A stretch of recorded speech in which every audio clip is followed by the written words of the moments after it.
फर्जी वीडियो के आधार पर वीडियो को कट करके चलाया गया है। हमने ओरिजिनल वीडियो आरक्षी महोदय को दिया है और उनसे निवेदन किया है कि वीडियो की जांच की जाए और उस आधार पर कार्रवाई की जाए। क्या सवर्णों का खून इस देश की आजादी में शामिल नहीं है? क्या सवर्णों का खून इस देश की मिट्टी में शामिल नहीं है? मैं पूरे बेगूसराय और पूरे बिहार भारत के सवर्णों को आगाह करना चाहता हूं कि अभी भी जागो, नहीं तो तुमको रंग दिया जाएगा।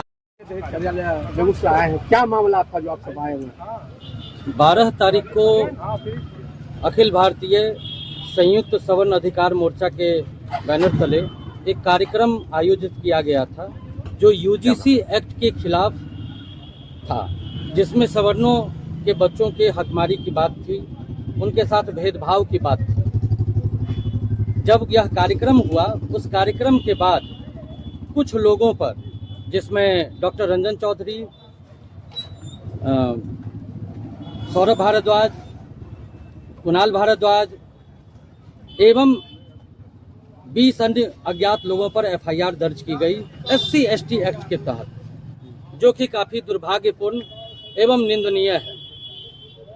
क्या किसी समाज को अपने समाज पर हो रहे अत्याचार के खिलाफ बोलने का अधिकार नहीं है? क्या प्रदर्शन करने का अधिकार नहीं है?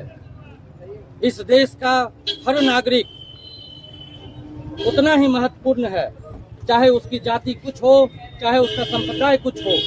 लेकिन जिस प्रकार 12 तारीख की घटना को लेकर के SC/ST एक्ट के तहत केस दर्ज किया गया है और फर्जी केस दर्ज किया गया है। सबसे मजेदार बात यह है कि जिस वीडियो का हवाला दिया गया वह कटेड वीडियो है, वह फर्जी वीडियो है। फर्जी वीडियो के आधार पर एफआईआर दर्ज की गई। यह सवर्णों के आवाज को दबाने की कोशिश है, सवर्णों को दबाने कुचलने की कोशिश है, जिसका विरोध एवं प्रतिकार अखिल भारतीय संयुक्त सवर्ण अधिकार मोर्चा मरते दम तक करता रहेगा।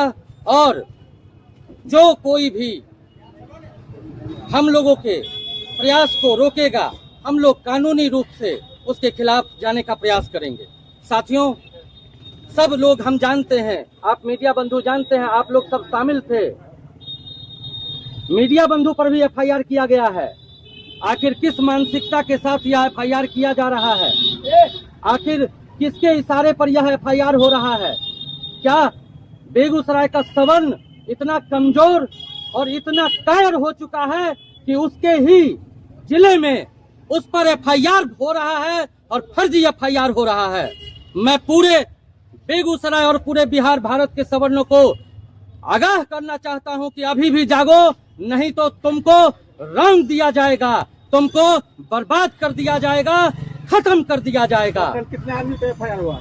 टोटल 6 नामजद एवं 20 अज्ञात, यानी टोटल 26 लोगों पर SC/ST के तहत। अगर पोस्टर भी फटा था तो पोस्टर फाड़ने का के आरोप लगता, केस होता, लेकिन पोस्टर फटने पर SC/ST एक्ट कहां से लगता है? अगर हमने अपने प्रतिकार में कहा कि कोई गांधी जी ने हमें कहा था कि एक थप्पड़ कोई मारे तो दूसरा गाल दे देना चाहिए, और जब तीसरे गाल की बारी आए, जब तीसरे थप्पड़ की बारी आए तो हाथ काट लेना चाहिए, तो इस पर SC/ST एक्ट कहां से लगता है? क्या संविधान है? किस संविधान के तहत हम लोग को जीने बोलने का कोई अधिकार नहीं रहने दिया गया है? क्या सवर्ण इस देश के नहीं हैं? क्या सवर्णों का खून इस देश की आजादी में शामिल नहीं है? क्या सवर्णों का खून इस देश की मिट्टी में शामिल नहीं है? क्यों सवर्णों के साथ दोयम दर्जे जैसा व्यवहार होता है? क्यों होता है? आखिर यह सवाल आज बेगूसराय प्रशासन और बेगूसराय और बिहार की तमाम जनता से पूछना चाहते हैं। क्या सवर्णों को जीने का अधिकार नहीं है? दिल्ली में ब्राह्मण मुर्दाबाद के नारे लगाए जाते हैं, कोई एफआईआर नहीं होती, कोई कार्रवाई नहीं होती। क्या किस देश में हम जी रहे हैं? किस परिस्थिति में हम जी रहे हैं? हमने अभी एसपी महोदय को आवेदन दिया है कि महोदय उस पूरे कांड की आप जांच करें, उस वीडियो की आप जांच करें, सत्यता देखें और उस आधार पर कार्रवाई करें। किसी के कह देने से किसी पर अगर कार्रवाई होती है तो यह पूरा बेगूसराय का समाज चुप नहीं बैठेगा और इसके खिलाफ यह अन्याय है। यह किसी जाति विशेष की बात नहीं है, यह अन्याय है, यह प्रशासनिक अन्याय है, यह संवैधानिक अन्याय है कि सवर्णों को बोलने का, उनको चलने का, उनको प्रतिकार करने का अधिकार नहीं दिया जा रहा है। उनके अधिकारों का, मौलिक अधिकारों का हनन किया जा रहा है। आपका नाम? मेरा नाम आलोक कुमार सिंह है। मैं अखिल भारतीय संयुक्त सवर्ण अधिकार मोर्चा का अध्यक्ष हूँ। एसपी साहब ने क्या आश्वासन दिया? आप जो आरक्षी महोदय से आज मिले हैं, आवेदन में क्या लिखे, उन्होंने क्या आश्वासन दिया?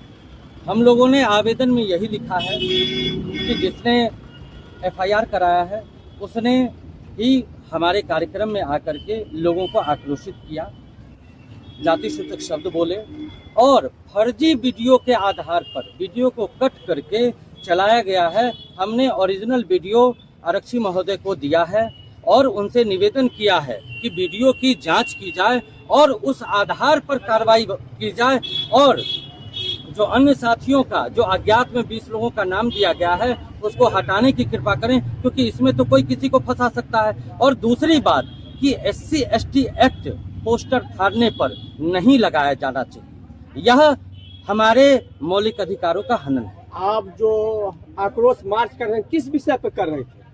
हम लोग UGC एक्ट के खिलाफ, UGC का जो प्रस्ताव आया है, जो काला कानून है, उसके खिलाफ हम लोग आंदोलन कर रहे थे कि इस काले कानून को भगाया जाए, इस काले कानून को हटाया जाए। हमारी लड़ाई किसी जाति से नहीं है, हमारी लड़ाई किसी संप्रदाय से नहीं है, हमारी लड़ाई सरकार से है, क्योंकि सरकार ने इस कानून को लाया। सरकार से क्या मांग कर रहे हैं? सरकार से हम मांग करते हैं कि UGC एक्ट को पूर्णतः वापस ले और इसको खत्म करे, क्योंकि यह समाज में विभेद पैदा करने वाला कानून है, यह समाज में अलगाव पैदा करने वाला कानून है।